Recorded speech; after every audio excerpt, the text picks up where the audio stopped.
할렐루야. 우리 함께 예배를 위해서 같이 마음을 모아 기도했으면 좋겠습니다. 예배를 위한다는 것은 이 예배의 순서, 찬양, 말씀, 기도가 잘 이루어지는 것도 너무 중요하지만 가장 중요한 것은 예배를 드리는 우리인 줄 믿습니다. 우리의 마음이 하나님을 향하고 하나님 앞에 나와 있음을 기억하고 우리 사랑하는 주님께 우리 생각과 마음을 드리며 나아가는 시간인 줄 믿습니다. 우리의 마음이 주님 앞에 모이기를, 우리가 하나님을 사랑하고 찬양하고 말씀을 듣는 귀한 시간 되기를 우리 마음을 모아서 같이 기도했으면 좋겠습니다. 함께 기도하겠습니다. 하나님 아버지 감사합니다. 오늘도 성단을 허락하시고 새로운 마음으로 주님을 찬양하고 예배하게 하심을 위하여 감사와 찬양을 올려드립니다. 우리에게 너무나도 아름다운 세상을 만드시고 주심으로 인하여서 우리가 만족하고 누리게 하심을 감사드립니다. 특별히 우리 사무절에 있는 나라에서 여름을 맞이하고 있습니다. 뜨거운 햇살에서 주님을 찬양하게 하시고 비가 오는 그날에도 주님을 노래하는 우리가 되기를 간절히 소망합니다. 특별히 이 시간 우리 모든 교회 가족 구성원들이 주님을 찬양하기 위해서, 주님을 예배하기 위해서 모였습니다. 주님, 이 모든 순서가 잘 흘러가는 것도 너무나도 중요하지만 가장 중요한 것은 우리가 예배드리는 한 명 한 명이 주님을 진심으로 전심으로 있는 모습 그대로 찬양하는 것인 줄 믿습니다. 주님, 우리 있는 모습 그대로 주님께 나아갈 수 있는 용기와 은혜를 허락하시고 하나님, 우리가 걸어야 할 것들이 있다면 철저히 버릴 수 있는 용기와 은혜를 도와주시길 간절히 소망합니다. 그 힘이 주님께서 주시는 그 인자와 사랑인 줄 믿습니다. 끊임없이 사랑하시는 주님의 그 품 안에서 우리가 버려야 할 것들을 버릴 수 있게 하시고 받고 세워지고 더 정직히 되어야 하는 부분들이 세워지는 귀한 시간 될 수 있도록 주님이 인도하여 주시옵소서. 난 그것을 위한 시간 될 수 있도록 주님이 인도하시고 우리의 찬양이, 오늘의 말씀이, 또 함께하는 기도가 그런 시간 될 수 있도록 인도하실 것을 믿으며 감사함으로 예수님의 이름으로 기도했습니다. 아멘. 할렐루야. 아멘. 오늘도 함께 예배함이 가장 큰 기쁨이요 우리에게 소망이 되는 줄 믿습니다. 오늘도 우리는 하나님을 찬양하고 싶습니다. 오늘도 함께 하시는 주님을 높이길 원합니다. 성도의 삶은요, 이 땅에서 하나님의 나라를 만들어가는 과정이라고 생각합니다. 그렇기 때문에 우리의 힘으로는 이루어낼 수 없다고 믿습니다. 주님이 주신 마음과 삶으로 살아가길 원하는 고백을 담아 우리 함께 바라고 원하고 기도합니다. 찬양하겠습니다.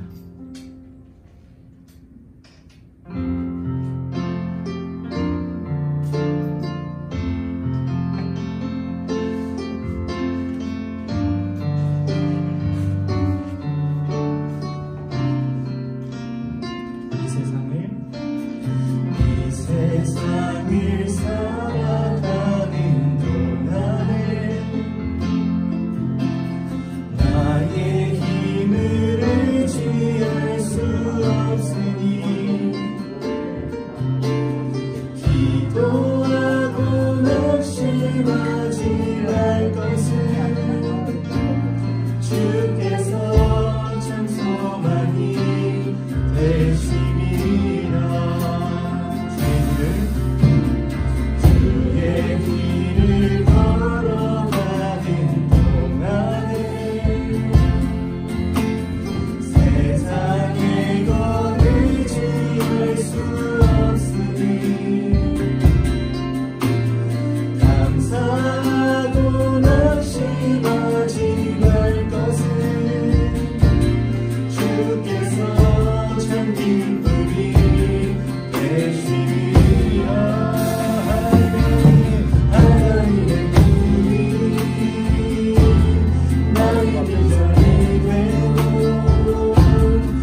기도하고 낙심하지 말 것을 주께서 참 소망이 되시리라. 주의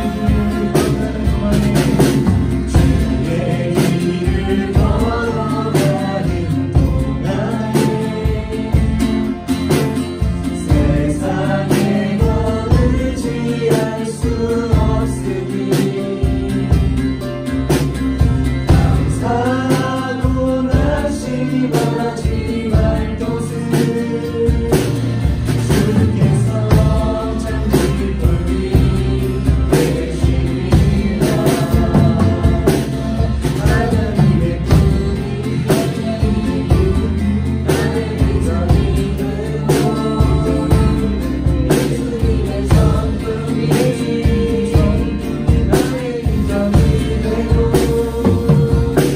성령님의 권능이 나의 능력이 되고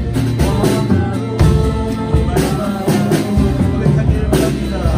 하나님의 나의 비전이 되고 예수님의 성품이 나의 능력이 되고 성령님의 권능이 나의 능력이 되고 원하고 바라고 기도합니다.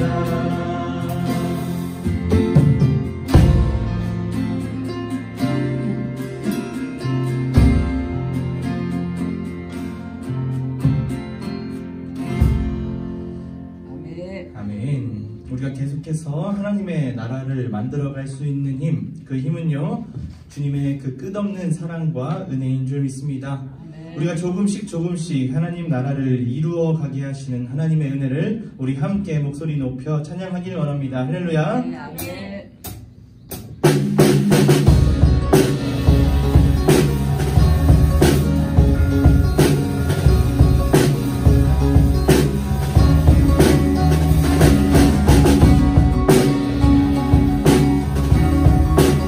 우리를 걸어오게 하시는 주님의 은혜를 찬양합니다. 우린 주를 만나고 새로운 삶을 시작했네. 모든 것을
날까지 그가 부르시는 때까지 끝나지 않는 무거운 질문을 지고 그날의 모든 것들을 그의 힘이 사라질 때면 우리의 모든 시간이 아름답게 그가 오시는 날까지 그가 부르시는 때까지 끝나지 않는 무거운 질문을 지고 그날의 모든 것들을 그의 힘이 사라질 때면 변하지 않는 사랑을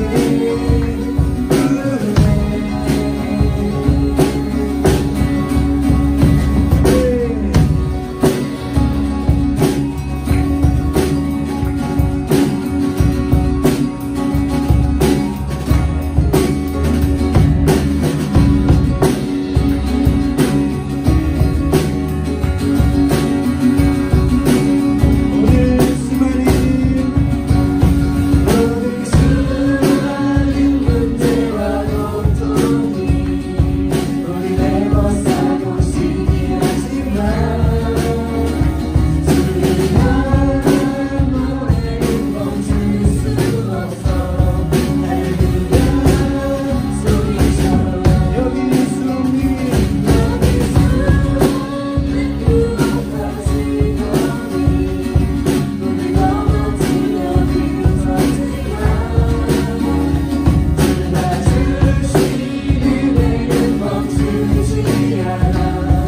우리 마지막으로 고백하기로 합니다.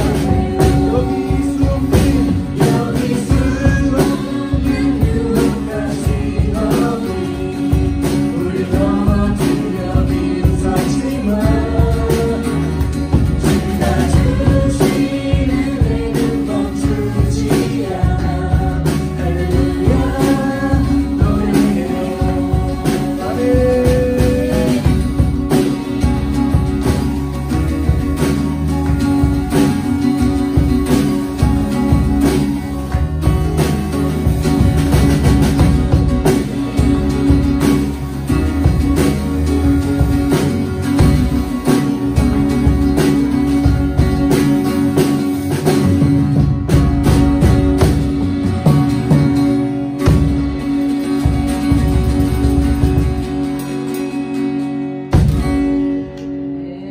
아멘.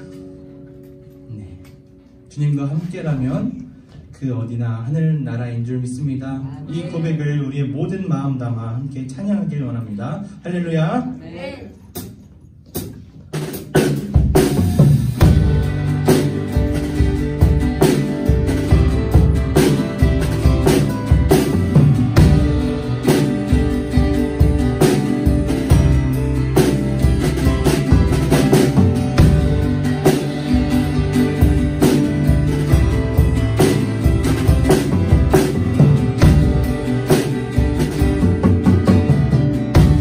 레오니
아버지 감사합니다. 오늘도 우리 주 아버지 되시는 하나님을 예배할 수 있음에 감사합니다. 특별히 모든 지체들과 함께 하나님을 찬양하고 예배할 수 있음에 감사합니다. 하나님, 이제 우리에게 하나님의 나라를 허락하셨고 이 땅 가운데서 교회를 이루며 작은 하나님의 나라를 맛보게 하셨습니다. 이제 다른 곳이 아니라 성령님께서 계신 우리 마음속이 그 어디나 우리 성령 하나님과 함께라면 하나님의 나라임을 믿습니다.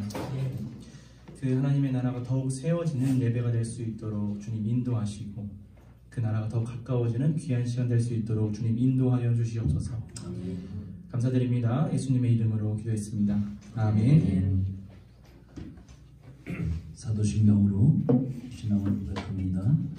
전능하사 천지를 만드신 하나님 아버지를 믿사오며 그 외아들 우리 주 예수 그리스도를 믿사오니 이는 성령으로 잉태하사 동정녀 마리아에게 나시고 본디오 빌라도에게 고난을 받으사 십자가에 못 박혀 죽으시고 장사한 지 3만일 죽은 자 가운데서 다시 살아나시며 하늘에 오르사 전능하신 하나님 편에 앉아 계시다가 저리로서 산자와 죽은 자를 심판하러 오시리라. 성령을 믿사오며 거룩한 공예와 성도가 서로 교통하는 것과 죄를 사하여 주시는 것과 몸이 다시 사는 것과 영원히 사는 것을 믿사옵나이다. 아멘. 성전자는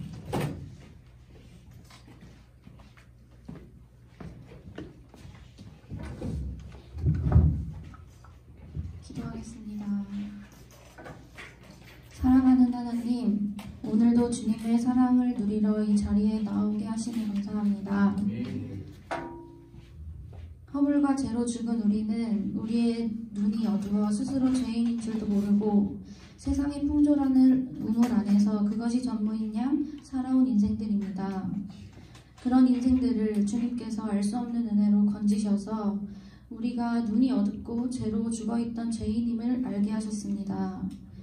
우리를 이유도 없고 조건도 없이 한량없는 은혜로 나라는 죄인을 위해 십자가로 가시고 부활하신 그 예수님을 알게 하시어 죽음도 생명도 천사도 하늘의 어떤 권세도 끊을 수 없는 영원한 사랑 예수 그리스도 품에서 평생 안기어 주님과 함께 살아갈 수 있음에 감사합니다. 그러나 여전히 우리는 날마다 죄 가운데 있습니다. 여전히 죄인이라는 것을 잊고 누군가를 판단하고 누군가와 비교하며 자존감을 떨어뜨리고 또 미움, 시기, 질투가 가득한 상태가 되어버립니다. 또한 수많은 문제들과 고통이 우리를 에워쌉니다. 주님, 그럴 때마다 저희를 불쌍히 여기시고 그 상태를 감각하게 하여 다시 주님께로 돌이킬 수 있는 힘을 주시옵소서. 고통이 있다면 주님께 솔직하게 고백할 힘을 주시고 원망이 있다면 주님께 토로할 힘을 주시며 죄를 깨닫게 된다면 주님께 회개할 힘을 주시어 어떤 상황에도 주님을 더 의지하고 가까워지는 시간이 되기를 원합니다. 이 연약한 자들을 통해 주님께서 주님의 이야기를 써내려 가심에 감사드립니다. 주님과 함께 교제하는 매일이 더욱 깊어지길 원하며 성령님 함께하여 주시길 원합니다. 교회를 위해 기도드립니다. 하나님의 생명의 말씀이 충만하고 무장이 되어 우리를 압도하고 눌러 우리의 죄성보다 그 생명이 우리를 이기는 일들이 벌어지길 기도합니다. 겸손한 마음으로 나보다 남을 더 존중하고 다른 사람의 일도 관심을 가지며 지체들 간에 서로 사랑을 경험하길 원합니다. 주님 안에서 하나님 나라로 가는 여정이라는 같은 한 길을 걷고 있는 우리들이 한 목적을 바라보며 한 마음 한 뜻으로 서로 사랑하며 하나 되길 기도합니다. 영원한 기쁨과 주님의 영원한 사랑을 가진 우리가 모여 함께하는 모든 일들이 천국을 누리는 것 같이 정말 기쁩니다. 서로 교제하는 이 기쁨을 우리가 누리며 이웃들에게 그 기쁨을 전파하고 예수 그리스도를 믿게 되는 더 기쁜 일을 우리 교회가 보길 원합니다. 우리 교회 목회자들을 위해 기도합니다. 서기능 목사님, 석수준 전도사님, 주님께서 항상 붙들어 주시고 주님의 사랑과 은혜가 날마다 넘쳐나길 기도합니다. 일과 학업 그리고 사역을 병행하시는 바쁜 삶을 살아가시는데 체력과 힘을 더해주시고 예수를 알아가고 말씀을 공부하고 전하는 그 일에 기쁨과 행복을 잃지 않을 수 있도록 주님의 품에 안기어 있기를 소망하고 기도합니다. 오늘의 예배도 주님께 온전히 맡겨드리며 예수님의 이름으로 기도드렸습니다. 아멘.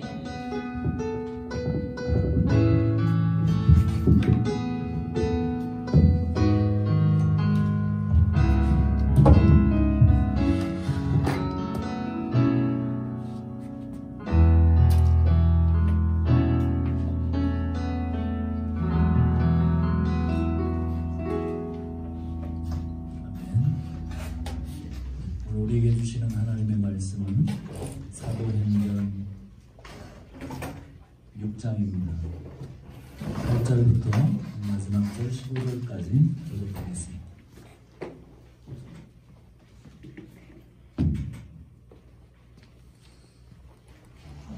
스데반이 은혜와 권능이 충만하여 큰 기사와 표적을 민간에 행하니 구레네에 있는 알렉산드라인 길리기아와 아시아에서 온 사람들의 회당에서 어떤 자들이 일어나 스데반과 더불어 논쟁할 때 스데반이 지혜와 성령으로 말함을 그들이 능히 당하지 못하여 사람들을 매수하여 말하게 하되 이 사람이 모세와 하나님을 모독하는 말을 하는 것을 우리가 들었노라 하게 하고 백성과 장로와 서기관들을 충동시켜 와서 잡아가지고 공회에 이르러 거짓 증인을 세우니 이르되 이 사람이 거룩한 것과 법을 거슬러 말하기를 마치 아니하는도다. 그의 말에 이 나사렛 예수가 이곳을 헐고 또 모세가 우리에게 전하여 준 규례를 고치겠다 함을 우리가 들었노라 하거늘 공회 중에 앉은 사람들이 스데반을 주목하여 보니 그 얼굴이 천사의 얼굴과 같더라. 아멘. 잠깐 기도합시다. 하나님 감사합니다. 오늘도 오늘 우리 교회 가족들이 모여서 같이 하나님 앞에 예배합니다. 주님 우리 예배 받으시고 주께서 또 말씀해 주시는 귀한 시간이 되도록 인도하여 주옵소서. 종의 부족한 입술을 붙드시고 하나님의 말씀만 말씀되어지게 도와주시옵소서. 감사하고 예수님의 이름으로 기도합니다. 우리 같이 한번 인사합니다. 네, 하늘 복 받으세요.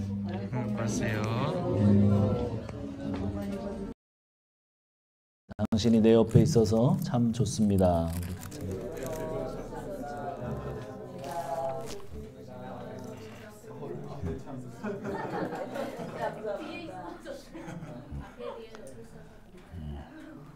네, 감사합니다.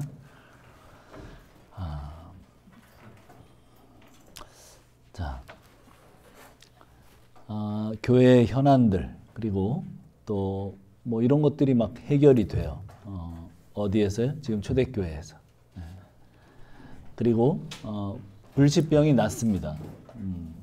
이런 일들이 막 일어나고 있죠 지금 초대교회. 또 이런 일들을 위해서 또 기도해야 됩니다. 사실은 그렇죠. 예. 이것을 우리가 기복신앙으로 다 치부해버리고 이런 일들을 기도하지 않는 것은 하나님을 경외하는 것이 아니죠. 우리가 또 아버지께 복을 달라고 할 수 있습니다. 우리 교회가 또 이런 거에 대해서 굉장히 공격적이기 때문에 좀 그런 것들에 거부감을 가지고 있는 사람들이 있을 수 있지만 사실은 우리가 하나님 아버지께 복을 달라고 하는 것 그것이 신자고 하나님의 자녀된 아마 도리고 또 그것이 또 뭐예요? 하나의 귀한 권리기도 하죠. 자, 오늘 본문은 은혜와 권능이 임했다고 합니다. 그리고 표적이 나타났다고 얘기합니다. 누구에게? 스데반에게. 사도들에게 나타난 것이 아니고 그냥 일반 신자였던 스데반에게 오늘날로 말하면 그냥 초신자 같은 그런 사람에게 이런 엄청난 일들이 나타났다는 겁니다. 이런 일들이 나타납니다. 은혜와 권능이 그렇게 나타났다고 성경이 기록합니다. 오늘 우리 본문 처음 시작을 한번 볼까요? 6장 8절. 같이 한번 읽어봅시다. 시작. 스데반이 은혜와 권능이 충만하여 큰 기사와 표적을 민간에 행하니. 우리가 알고 있는 그런 거예요. 기적. 엄청난 권능. 그래서 막 뭔가 변화가 있고 사람들이 병이 치유되고 거기에서 막 하나님을 받아들이고 이런 일들이 일어났다는 겁니다. 그런데 묘한 것은 이 은혜와 권능이 9절로 가면 어떤 결과를 가져오는가 9절에 설명하고 있습니다. 한번 같이 9절 읽어볼까요? 9절 시작.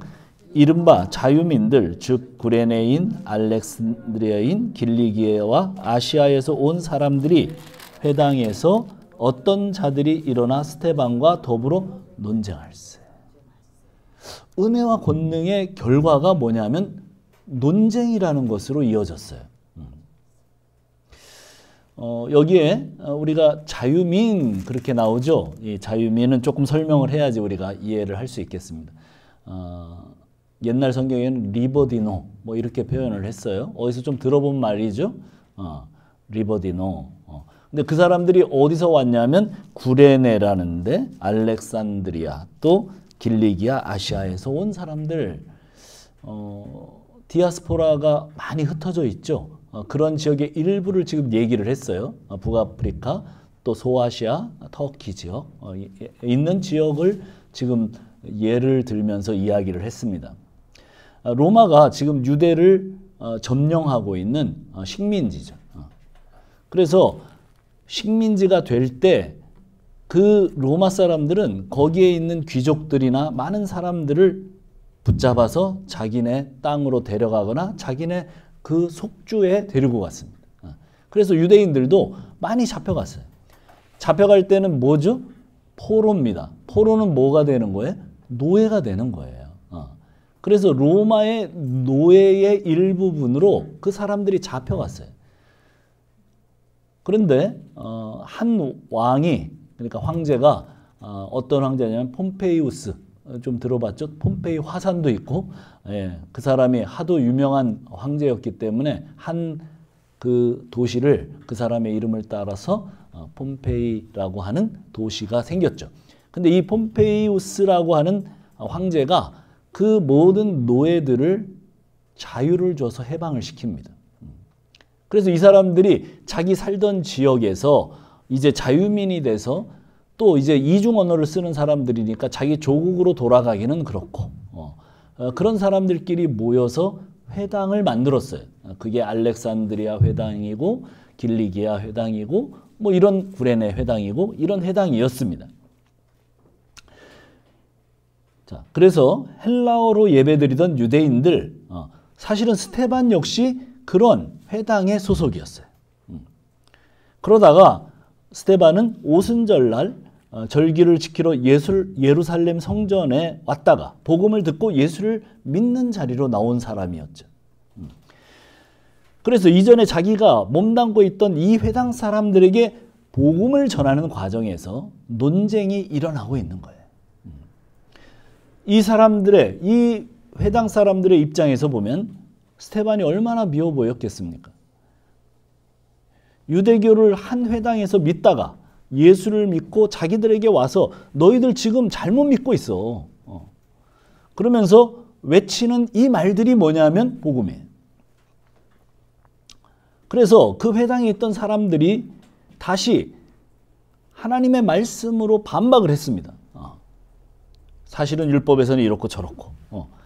그런데 스데반이 그들에게 다시 하나님의 말씀을 말씀하는 그런 과정, 이 논쟁의 결과가 10절에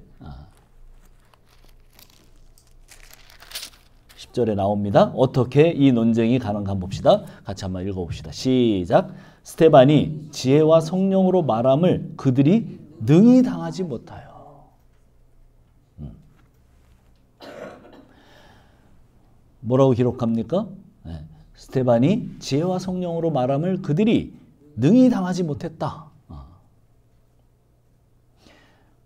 이것은 이겼다는 얘기죠. 그 논쟁에서. 스데반이 이겼어요. 이 이야기는 사실은 주님이 이미 말씀하셨는 겁니다. 그리고 그 말씀의 성취가 일어나는 거예요. 누가복음 21장 14절로 15절 찾지 마시고 제가 읽겠습니다. 그러므로 너희는 변명할 것을 미리 궁리하지 않도록 명심하라. 내가 너희에게 모든 대적이 능히 대항하거나 변박할 수 없는 구변과 지혜를 너희에게 주리라.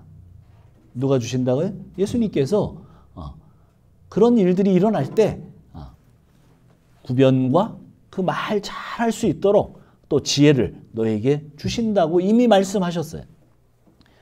성령이 임했을 때 그리스도의 복음을 변증하고 외치고 논쟁할 때 성령께서 지혜와 구변을 주시겠다고 약속하셨고 그 일이 스데반에게 지금 나타나고 있는 것입니다. 회당의 유대인들이 스데반을 전혀 이길 수 없어서 할 말이 없어요 지금. 그러면 그 다음 수순은 뭐예요? 그래 우리가 졌다. 당신이 옳다. 그게 자연스러운 거잖아요. 지금 은혜와 권능이 임하고 지혜와 이런 성령이 임해서 하는 이 이야기를 들었으면 자기들이 논리가 안 되면 우리가 졌습니다. 그리고 당신의 말이 맞습니다. 이렇게 하는 것이 자연스러운데 그들은 거짓 증인으로 그 돈으로 거짓 증인들을 매수합니다. 11절입니다. 11절 같이 한번 봅시다. 11절 시작. 사람들을 매수하여 말하게 하되 이 사람이 모세와 하나님을 모독하는 말을 하는 것을 우리가 들었노라 하게 하고 우리 13절까지 읽읍시다. 시작. 백성과 장로와 서기관들을 충동시켜 와서 잡아가지고 공회에 이르러 거짓 증인들을 세우니 이르되 이 사람이 이 거룩한 곳과 율법을 거슬려 말하기를 맞이 아니하는도다. 모세와 하나님의 말씀을 모독했다고 말합니다. 그리고 그 13절은 이 거룩한 곳, 이 거룩한 곳이 어디예요? 성전입니다. 이 거룩한 곳, 예루살렘 성전을 말하는 거죠. 그들의 고소의 주된 내용은 뭐냐면 성전과 율법에 관해서 이단적인 주장을 하고 있다고 스데반이 하고 있다고 그렇게 말한 거예요. 유대인들에게 하나님의 성전은 하나님의 임재가 나타나는 장소죠. 그리고 율법은 유대인들에게 하나님께서 계시해 준 하나님의 뜻이에요. 자, 이것이 사내들인 공회가 다시 스데반을 고소한 내용입니다. 14절 같이 한번 읽어봅시다. 시작. 그의 말에 이 나사렛 예수가 이곳을 헐고 또 모세가 우리에게 전하여 준 규례를 고치겠다 함을 우리가 들었노라 하거늘. 스데반이 추종하는 나사렛 예수가 이 성전을 헐어버리고 또 모세가 우리에게 전하여 준 규례를 고치겠다고 했다. 이것이 유대인들의 고소인데 이것은 사실은 예수님을 십자가로 보낼 때 유대인들이 고소했던 내용과 똑같아요. 물론 그들의 고소가 완전히 거짓된 내용은 아니에요. 사실은 이게 더 문제입니다. 사실을 근거로 거짓을 약간 섞어서 듣는 사람들이 더 헷갈려요. 처음부터 완전 새빨간 거짓말이면 그냥 사람들이 압니다. 그런데 어떤 사실을 근거로 해서 거기다가 거짓을 섞어서 얘기하면 자기들이 해석된 그 내용으로 다가가면 사람들이 헷갈려요. 아주 사단의 전형적인 수법입니다.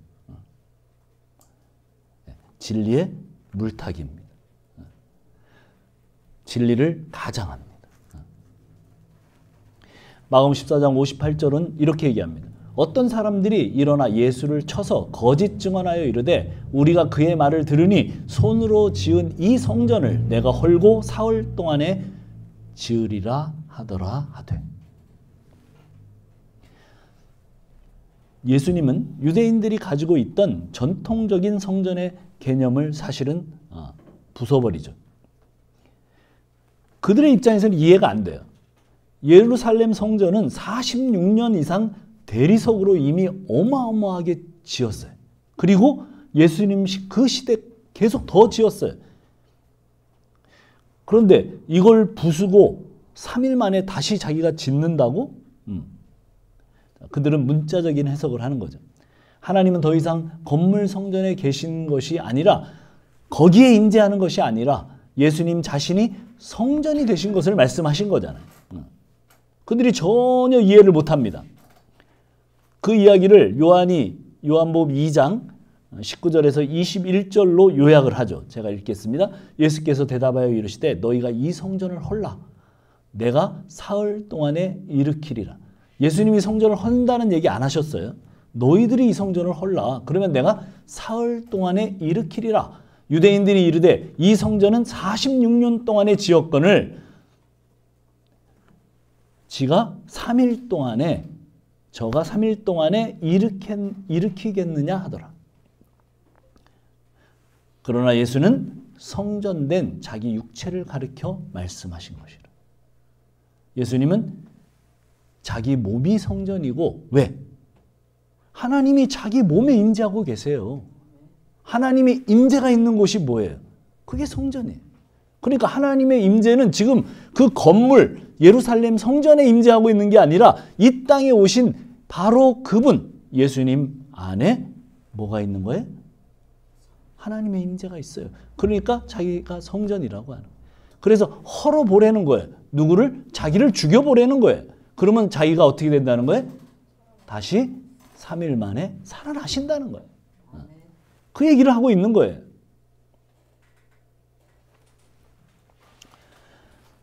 그런데도 그들은 아니다. 그렇게라고 이야기를 해도 자기식으로 이해하고 판단을 합니다. 요즘 우리식으로 예배당을 뭐라고 이해를 하는 거예요? 많은 신자들이 성전이라고 이해하는 거예요. 한국교회가 예배당을 지을 때, 교회 건물을 지을 때 거의 모두 뭐라고 성도들을 독려하고 격려했냐면 하나님의 성전을 건축하자는 슬로건을 모두 내걸고 기도를 시키고 독려했어요. 사실 성전이 어디 있어요? 예수님이 성전이시고 성전은 또 예수님이 하나님 보좌 우편으로 가신 다음에 그리스도의 몸이 성전이에요. 결국 그리스도의 몸은 누굽니까? 예, 그렇습니다. 예수 그리스도를 마음에 모신 자들의 마음이 그것이 성전이에요. 여러분이 성전이에요. 우리가 성전이에요. 그래서 우리가 뭐예요? 워킹 템플이에요. 걸어다니는 성전이에요. 특정한 공간, 특정한 시간, 그런 거룩한 개념, 구약에 나와 있는 그런 것은 지금 이 시대에는 없어요. 여러분, 이 예배당에 하나님이 계십니까? 네, 잘 말씀하셔야 돼요. 하나님이 어디 계세요? 예? 자, 어디 계세요? 하나님이? 여기 계시다고 그랬잖아. 그래요. 여기에 계신 게 아니라 어디에 계셔요? 우리 지금 예배 드리는 우리의 신자들의 마음에 계시죠. 우리가 있기 때문에 하나님이 여기 계신 거예요. 이 건물은 하나도 거룩하지 않아요. 여기를 스님이 들어오셔서 여기서 계시면 뭐가 되는 거예요? 여기가 불당이 됩니다. 여기가 술집 주인이 사갖고 여기서 술집을 경험하면 뭐가 되는 거예요? 술집 바가 됩니다.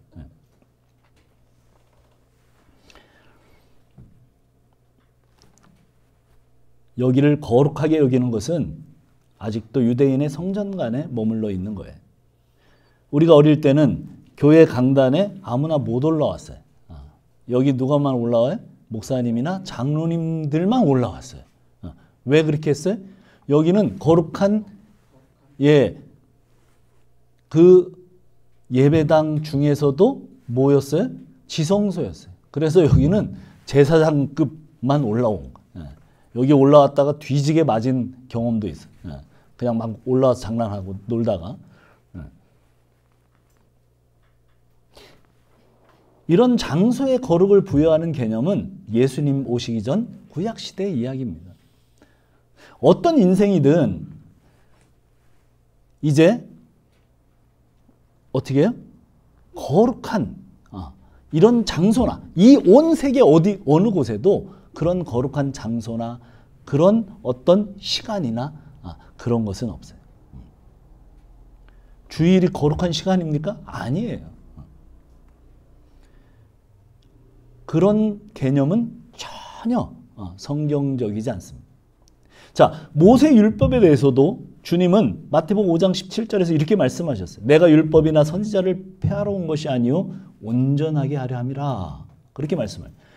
어떤 인생이든 하나님께서 우리에게 주신 율법의 요구를 다 지킬 인간이 없습니다. 유대인들이 자기들이 잘 지키는 몇 가지를 가지고 우리는 하나님 말씀을 다 지켰다. 우리는 율법을 다 지켰다. 이렇게 큰 소리를 쳤습니다. 주님께서 그들의 속을 보고 말씀하신 것입니다. 뭐라고 말씀하셨어요? 이렇게 말씀하셨어요. 자, 내가 폐하러 온 것이 아니라 완전케 하러 왔다. 완전케 하러 왔다는 건 뭐예요? 지금 그 율법이 완전하지 않다는 의미죠. 그래서 완전케 하러 왔다. 그러면서 뭐라고 말씀하셨어요? 자기들이 다 지켰다. 그래서 우리는 구원받은 사람들이 하나님의 백성이다. 이렇게 주장할 때 주님께서 뭐라고 그들을 탁 말씀하셨냐면 여자를 보고 마음에 음욕을 품는 자마다 간음한 자다. 자기들은 간음 안 했다고 그랬거든요. 자기들은 십계명에 간음하지 말라고 한 그 모든 것들을 다 지켰다. 왜? 자기네는 간음하지 않았기 때문에. 이렇게 말했습니다. 그러자 예수님이 그렇게 말씀하셨어요. 마음에 음욕을 품는 자마다 간음했다. 유대인들이 어떻게 반응했겠습니까? 마음이 뜨끔했죠. 왜요? 마음으로 음욕을 안 하는 남자가 있습니까? 없습니까? 재호 형제, 음욕해 안 해? 예. 목사님, 저는 마음으로 그런 적 한 번도 없습니다. 그런 형제는 몸이 아픈 거예요. 간이 안 좋거나 건강이 안 좋고. 우리 중 누가 거룩하신 하나님의 말씀 앞에 온전할 수 있겠어요? 없어요. 하나님은 우리의 깊은 동기를 꿰뚫어 보십니다. 살인하지 말라는 십계명은 주님은 이렇게 말씀하셨어요. 뭐라고 말씀해요? 나는 너에게 이르노니 형제에게 노하는 자마다 심판을 받게 되고 형제에 대하여 라가라 하는 자는 공회에 잡혀가게 되고. 예. 뭐라고 그랬어요? 형제한테 바보, 야 바보 같은 놈. 이거 우리 다 한 번씩 얘기하지 않습니까? 미련한 놈이라 하는 자는 지옥불에 들어가게 되리라. 여기 형제 한 번이라도 미워하지 않은 사람 있을까요? 없어요. 유대인들은 그냥 하나님의 말씀에 십계명에 살인하지 말라고 그랬으니까 우리 그거 지켰다. 근데 다 마음에 미움을 가진 사람, 형제를 향하여 미움을 가진 사람은 이미 다 살인했다는 거예요. 다 살인자잖아요. 하나님의 말씀은 우리의 심령 골수를 찔러 쪼개십니다. 누구를 속이겠습니까? 하나님 앞에서, 율법 앞에서 이렇게 온전하게 살 수 있는 사람이 어디 있어요? 그래서 우리 예수님이 오신 거예요. 우리 예수님이 완전하게 하러 오신 거예요. 인생들아, 너희들이 다 이 율법 다 지킬 수 없어서 내가 이 땅에 와서 하나님이 요구하시는 그 모든 율법, 그 율법의 요구를 완전하게 온전하게 내가 지키러 왔다. 그리고 지켰다. 그리고 예수 믿는 너희들에게 내 그 율법 지킴을 나누어 줬다. 그게 신학적으로 뭐예요? 전가죠.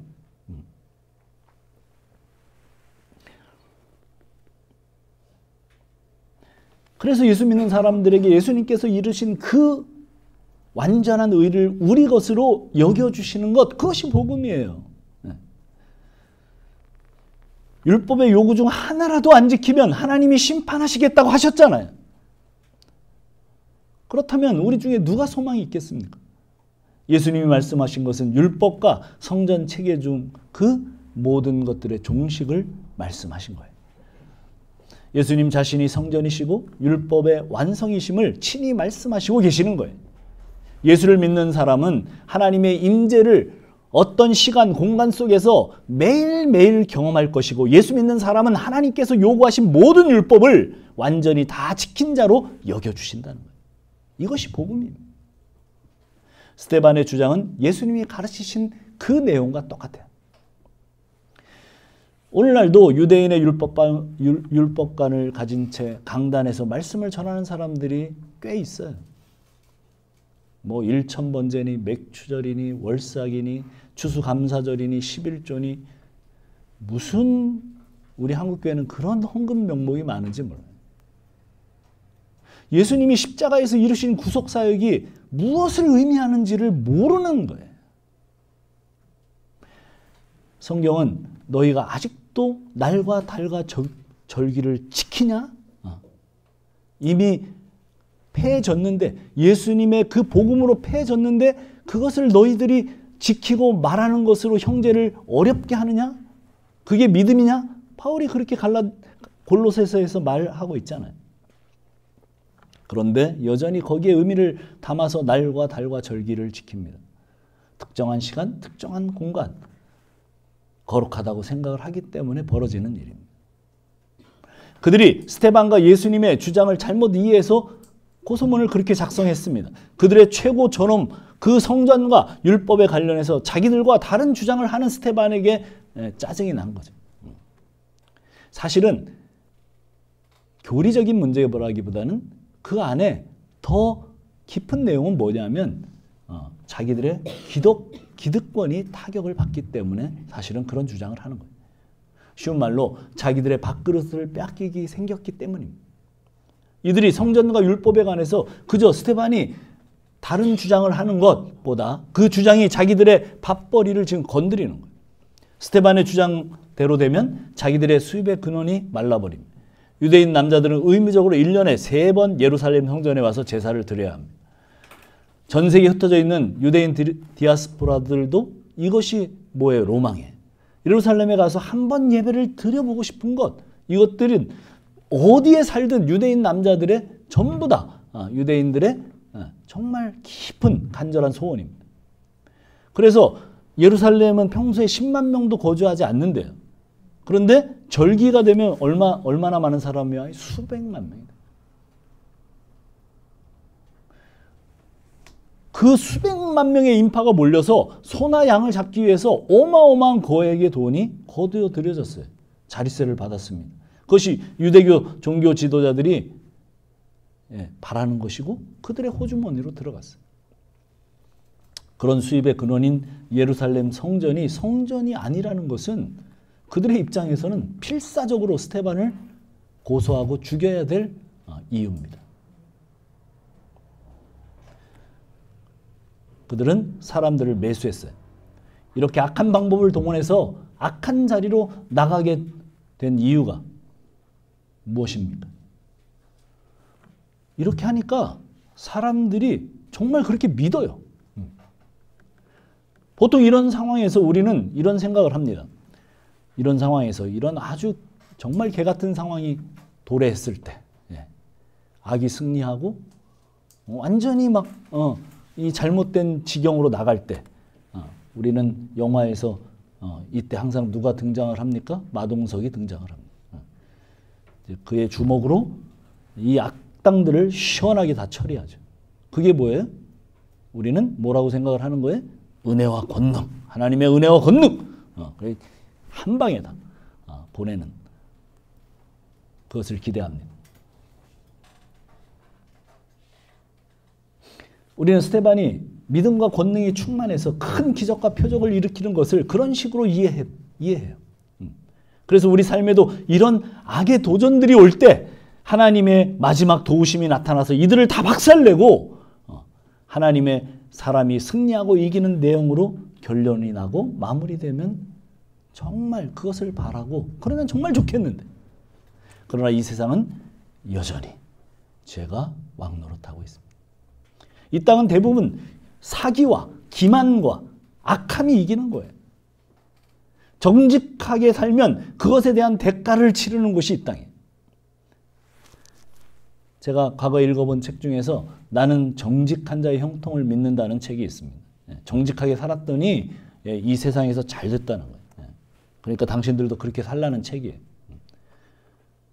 정말 글쎄 그럴까요? 과연 정직한 자가 형통하겠습니까? 글쓴이는 정직하게 살아서 형통했어요. 그래서 그 책 내서 기독교인들로부터 돈을 벌었어요. 책이 많이 팔려서 베스트셀러가 돼서. 그런 사람은 한 교회에 한 명 있을까 말까죠. 대부분의 정직하게 살아서 인생 막장된 사람들이 교회 안에 훨씬 더 많습니다.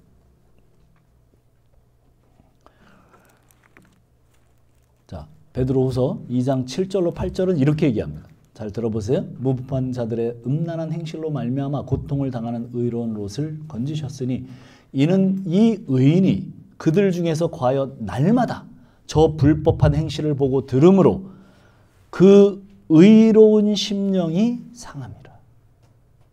누가? 예, 의로운 사람의 심령이 상하게 하는 곳, 거기가 어디라고요? 이 땅이래요. 의로운 심령을 가진 하나님의 백성은 이 땅 가운데 살면서 마음이 늘 상한답니다. 우리 가운데 심령이 늘 안 상하는 사람이 있고 늘 기쁘고 늘 행복한 사람이 있으면 이 말씀에 의하면 뭐예요? 믿음으로 살지 않아서 그래요. 의로운 심령을 가지고 주님과 함께 살아가면 심령이 상한답니다. 그것이 우리의 현실이랍니다. 그것이 이 세상의 실체랍니다. 그런 현실을 우리보다 먼저 사신 분이 누구예요? 예수님이에요. 악한 세상이 의로운 예수님을 죽였습니다. 그렇다면 이 세상이 계속해서 의로운 하나님의 백성을 죽일 것입니다. 교회에서 예수 믿는 현실을 이 세상의 성공과 형통으로 가르치는 자들은 사실은 거짓 복음을 가르치는 사람들. 성경은 그런 것들을 약속하고 있지 않습니다. 우리가 사는 이 땅에서 예수님이 죽으셨고 스테반이 돌에 맞아 죽었습니다. 성경이 스테반을 어떤 사람으로 묘사하고 있어요? 믿음과 권능이, 지혜와 은혜와 성령이 충만한 사람으로 묘사하고 있어요. 여러분 한번 보세요. 스테반이 정말 우리가 가장 좋아하는 단어들, 그 단어들로 그렇게 칭송되어 있는 사람이에요. 스테반은 전부 그런 단어들로 묘사되어 있습니다. 그런 사람이 이 세상의 악인들과 그들의 악함 때문에 희생당하고 있는 것이 우리가 살고 있는 이 세상이에요. 그래서 참된 신자들의 마음은 늘 구멍이 나 있게 마련이에요. 우리 시대의 신자들의 표지는 즐거움이 아니라 고뇌와 갈등과 한숨입니다. 사실은 우리 시대뿐만 아니라 하나님의 백성들이 줄곧 하나님 앞에서 의롭게 살려고 하는데 오히려 악인이 형통하고 성공하고 의인이 짓밟히는 탄식하는 내용들로 성경은 가득 차 있어요. 우리 오늘 한 개만 보겠습니다. 하박국 1장, 하박국 잠깐만 봅시다. 하박국 1장.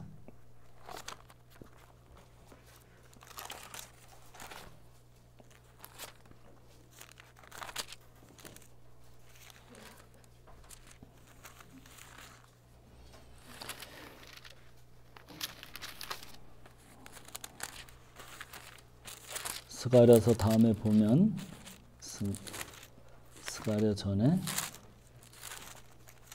하박국 스바냐 전입니다.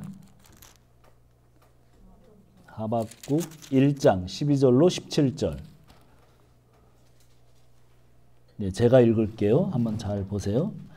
선지자가 이르되 여호와 나의 하나님 나의 거룩한 이시여 주께서는 만세 전부터 계시니 아니하시나이까.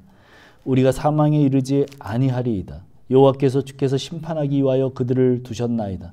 반석이시여 주께서 경계하기 위하여 그들을 세우셨나이다. 주께서는 눈이 정결하심으로 악을 참아보지 못하시며 패역을 참아보지 못하시거늘 어찌하여 거짓된 자들을 방관하시며 악인이 자기보다 의로운 사람을 삼키는데도 잠잠하시나이까. 주께서 어찌하여 사람을 바다의 고기 같게 하시며 다스리는 자 없는 벌레 같게 하시나이까. 그가 낚시로 모두 낚으며 그 그물로 잡으며 투망으로 모으고 그리고는 기뻐하고 즐거워하여 그물에 제사하며 투망 앞에 분향하오니 이는 그것을 힘입어 소득이 풍부하고 먹을 것이 풍성하게 됨이니이다. 그가 그물을 떨고는 계속하여 여러 나라를 무자비하게 멸망시키는 것이 옳으나이까. 하박국이 탄식합니다.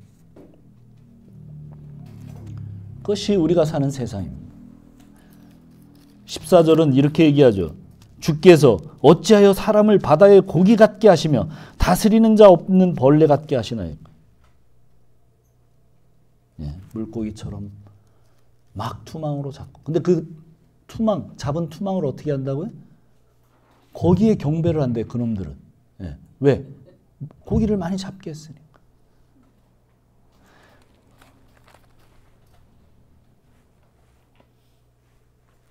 그래서 의로운 심령을 가진 하나님의 백성들의 심령이 상하는 겁니다.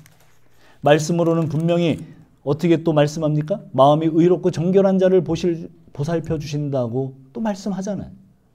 그런데 우리가 살고 있는 세상은 그 악한 자, 사기치고 거짓말을 일삼고 권세를 가진 자들이 의로운 심령을 가진 자들을 다 짓밟습니다. 하나님 어디서 뭐 하셨냐? 우리를 도대체 돌봐주시지 않느냐고 지금 하박국이 그렇게 소리쳐요. 그것이 그 하박국 선지자의 풀리지 않는 신앙의 숙제였습니다. 하박국 2장 1절로 4절 말씀은 이렇게 얘기합니다. 자, 그대로 끝나지는 않죠. 하박국이 이렇게 얘기합니다. 내가 내 파수하는 곳에 서며 성루에 서리라. 그가 내게 무엇이라 말씀하실지 기다리고 바라보며 나의 질문에 대하여 어떻게 대답하실지 보리라 하였더니, 자, 이제 거기서 하나님의 말씀을 기다리고 있어요. 그렇게 신앙의 질문을 던진 그 하박국에게 여호와께서 내게 대답하여 이르시되, 너는 이 묵시를 기록하여 판에 명백히 새기되 달려가면서도 읽을 수 있게 하라. 이 묵시는 정한 때가 있나니 그 종말이 속히 이르겠고 결코 거짓되지 아니하리라. 비록 더딜지라도 기다리라. 지체되지 않고 반드시 응하리라. 뭐가 응합니까? 보라, 그의 마음은 교만하며 쭉 그렇게 나가죠. 그래서 마지막에 어떤 얘기가 나옵니까? 의인은 믿음으로 말미암아 살리라. 그 이야기가 나와요. 그 질문 앞에, 그 하박국의 이 불의한 세상에서 벌어지는 그 질문 앞에 하나님이 불의가 승리하고 악이 이기는 이 세상에서 신자들은 뭐 하는 거라고요? 믿음으로 사는 거다. 그래서 믿음으로 살면 그 세상에서 괜찮습니까? 아니에요. 부수어지고 아프고 상처를 받아요. 우리 주님을 죽인 세상, 그 성령과 권능이 충만했던 스테반을 죽인 그 세상, 우리가 십자가 지신 주님을 닮아 있다면, 은혜와 권능이 충만한 스테반처럼 은혜와 권능이 충만하다면 우리를 찾아오는 현실은 이렇다는 거예요. 그렇다는 것을 잊지 말아야 해요. 예수 믿는 것의 결과를 달콤하고 아름다운 것으로 이해하려고 하지 마세요. 많은 사람들이 그렇게 이야기합니다만 사실은 이것이 진리예요. 그러면 그럴수록 답답해지죠. 예수를 진심으로 믿는데 내 삶은 왜 이 모양 이 꼴인가? 이 탄식이 계속됩니다. 하나님은 우리에게 분명한 메시지를 던지고 있습니다. 너희들이 살아가고 있는 이 세상이 그렇게 보이느냐? 악한 자가 승리하고 그들의 사기와 거짓이 이기는 현실을 너희가 보고 있느냐? 그러므로 너희는 보이는 것으로 살지 말고 보이지 않는 것으로 살아라. 그게 뭐예요? 믿음이에요. 이것이 의인은 믿음으로 말미암아 살리라는 말씀의 핵심입니다. 달리 표현하면 악인들은 볼 수 없고 느낄 수 없고 만질 수 없는 세계를 너희들은 이미 목격하지 않았느냐. 너희들은 너희 속에 이미 그것을 담고 있지 않냐. 주님께서 말씀하십니다. 그런데도 우리의 대부분은 신앙을 이 세상으로 나의 감각으로 확인할 수 있는 것으로 달라고 우리는 그렇게 매달립니다. 그래서 하나님의 권능을 우리 가정에, 우리 교회에 한번 보여달라고 기도하고 매달립니다. 하나님의 권능이 함께하는 증거가 무엇이에요? 우리가 기도할 때 주로 뭘 기도합니까? 우리 남편이 돈을 잘 벌고 교회가 세상적으로 재정적으로 풍성해지는 이런 거. 좋은 데 시집 장가가고 좋은 회사에 취직하고 남부럽지 않게 돈 척척 쓰고 이런 세상의 잘나감을 원하고 기도하는 거죠. 그런데 세상 앞에서 의로운 심령을 가진 자들이 답답하고 고민하고 탄식하는 것은 매우 정말 그래서 부정적인 형태로 나타날 것 같아요. 너무 답답하니까. 하박국도 너무 답답했잖아요. 그리고 많은 의로운 사람들이 너무 답답해요. 이 세상 안에서. 어떻게 이렇게 거짓된 세상인가? 어떻게 이런 세상이 우리를 공격하는가? 이것으로 너무 답답해요. 그래서 굉장히 부정적인 모습으로 그냥 완전히 코가 석자나 빠져서 완전히 어두운 얼굴이 될 것 같은데, 자, 오늘 본문의 마지막 15절은 뭐라고 얘기합니까? 사도행전 6장 15절. 자, 이것이 결론입니다. 보세요. 같이 한번 읽어봅시다. 시작. 공회 중에 앉은 사람들이 다 스데반을 주목하여 보니 그 얼굴이 천사의 얼굴 같더라. 한번 우리 옆 사람 얼굴 한번 보세요. 무슨 얼굴이에요? 천사의 얼굴입니까? 악마의 얼굴입니까? 천사의 얼굴. 우와. 예. 사람은 그 사람이 얼굴 표정에 다 나타납니다. 그래서 이게 얼꼴이잖아요. 예. 서로의 얼굴 표정이 다 나타나요. 예.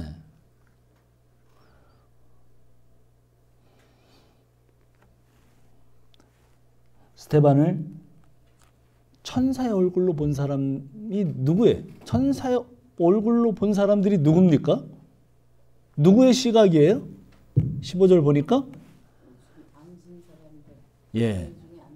그렇죠. 공회 중에 앉았던 사람들이 누굽니까? 나중에 스데반을 돌로 친 사람들.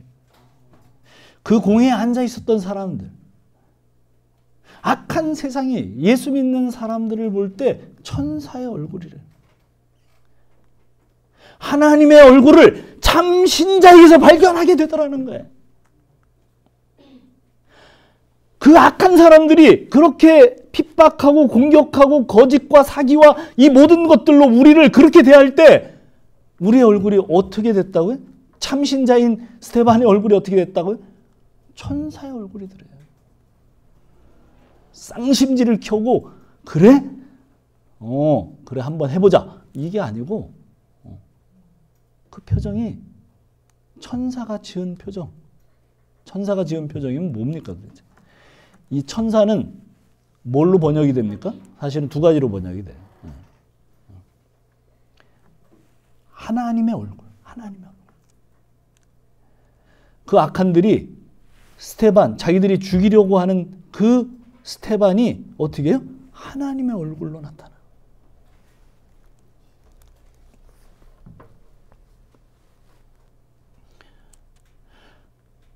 이 고백을 받을 자가 누굽니까? 자, 이 고백을 받을 자가 누구예요? 예?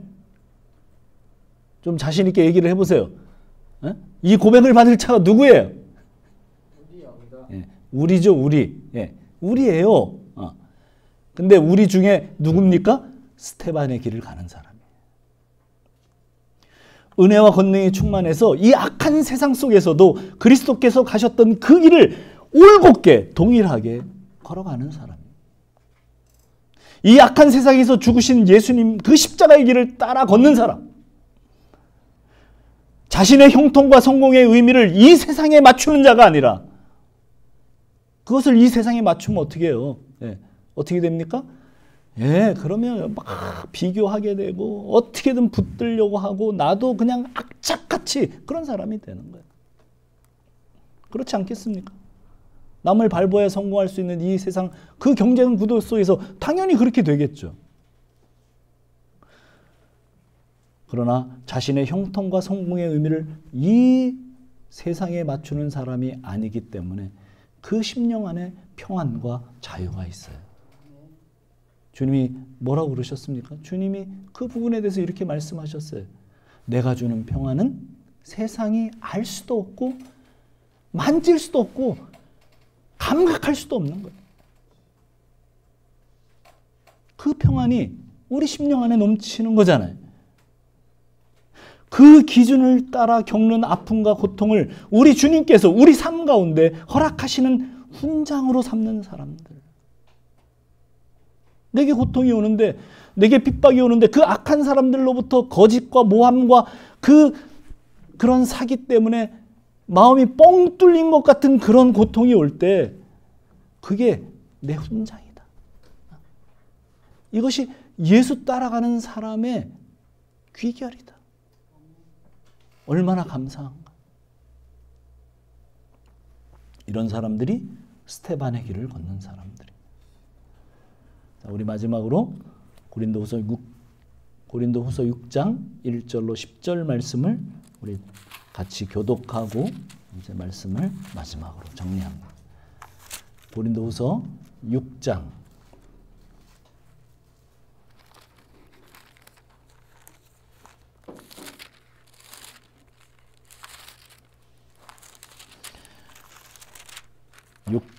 1절로 10절입니다. 이게 신자의 표지입니다. 한 절씩 교독합시다. 우리가 하나님과 함께 일하는 자로서 너희를 권하노니 하나님의 은혜를 헛되이 받지 말라.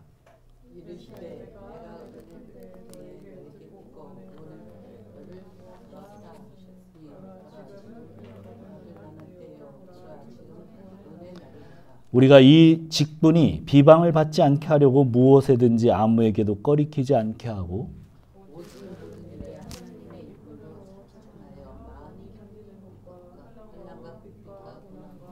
매맞음과 갇힘과 난동과 수고로움과 자지 못함과 먹지 못함 가운데서도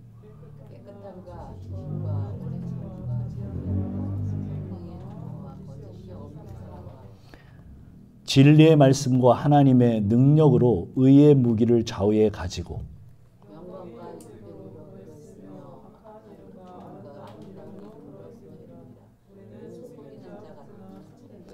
무명한 자 같으나 유명한 자요 죽은 자 같으나 보라 우리가 살아있고 징계를 받은 자 같으나 죽임을 당하지 아니하고 다 같이 근심하는 자 같으나 항상 기뻐하고 가난한 자 같으나 많은 사람을 부요하게 하고 아무것도 없는 자 같으나 모든 것을 가진 자로다. 여러분 우리가 어떤 사람입니까? 아무것도 없는 자 같으나 모든 것을 가진 사람. 한 자매가 저한테 지난주에 그런 얘기 하더라고요. 목사님은 무명한 자 같으나 가장 유명한 자입니다. 네. 감동이 되더라고요. 왜냐하면 저는 이 본문을 묵상하고 있었잖아요. 우리 지연 자매가 그랬어요. 뭐 잘못 봤을 수도 있는데 어쨌든 그렇게 얘기를 하더라고요. 그래요. 무명한 자 같으나 가장 유명한 자로 살려고 노력했습니다. 네. 저는 그런 잣대와 기준으로 한평생 살려고 결심하고 그렇게 또 살아가는 중입니다. 이런 심령을 가진 자. 세상이 볼 때는 막 사는 것 같아요. 어떻게 저렇게 살아? 그러나 이 사람이 정말 세상에 감당할 수 없는 사람이에요. 여러분, 오늘 우리가 여기로 부름받은 것을 알고 이 심령을 가지고 한 주간 신자답게 사는 우리 중문 가족들이 되기를 축원합니다. 우리 다 같이 기도합시다. 네. 우리는 권능과 또 어떤 기적 이런 것들이 내 편에서 작동하기를 간절히 바랍니다. 그것은 누구나 똑같은 심정이죠. 그래서 하나님이 내 편이 돼 주셔서 저희들이 말만 하면 척척 이루어지고 우리가 기도하면 모든 것들이 정말 잘 되는 쪽으로 그렇게 소원합니다. 뭐 그게 나쁜 것은 아닐 거예요.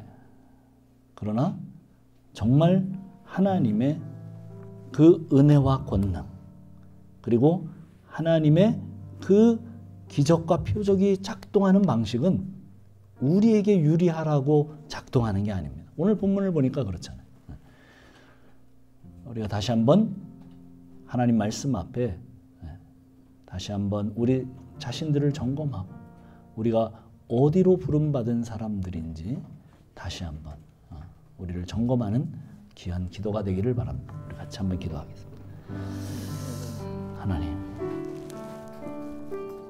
늘 거룩과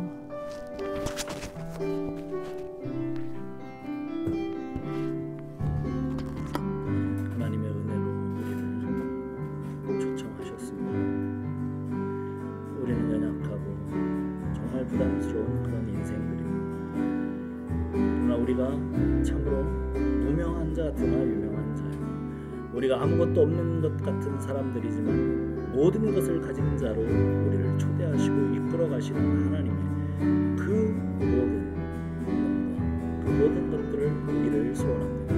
하나님 함께 하시고 우리를 사랑하시는 그 사랑이 우리로 하여금 이 신자됨의 표지대로 살아갈 수 있는 놀라운 영광, 마치 스데반이 그 공포스러운 사내들인 공의 앞에서도 천사의 얼굴이 되었던 그 모든 것들이 우리 가운데 나타날 그런 역사가 있게 도와주시옵소서.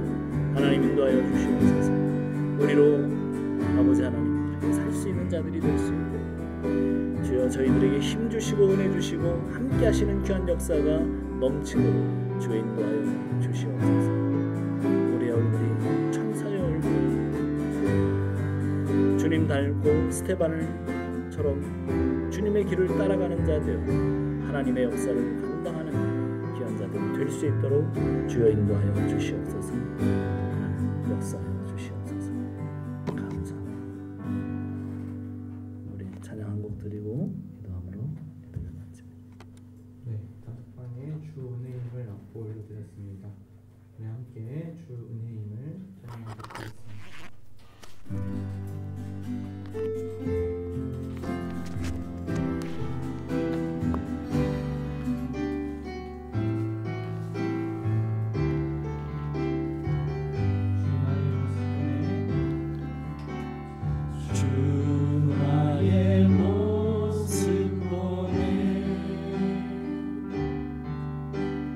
사랑 나의 마음 도시네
없으니 살아가는 이 모든 순간이 주 은혜임을 나는 믿네.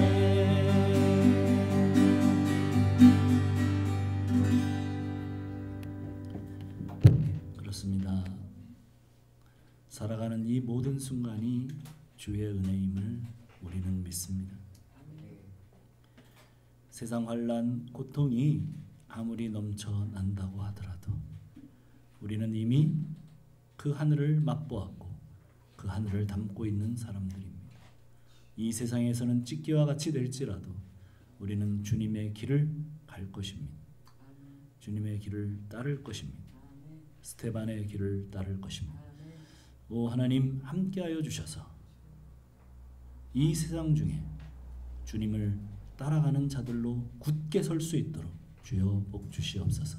이제는 우리 구주 예수 그리스도의 그 희생하신 사랑하심과 그 아들을 보내시기까지 우리를 사랑하신 하나님의 그 하여와 같은 사랑하심과 성령 하나님의 감동, 감화, 교통하심이 오늘 말씀을 듣고 스테반의 얼굴로 살아가기를 원하는 우리 가족 머리 위에 영원토록 함께 하실지어다.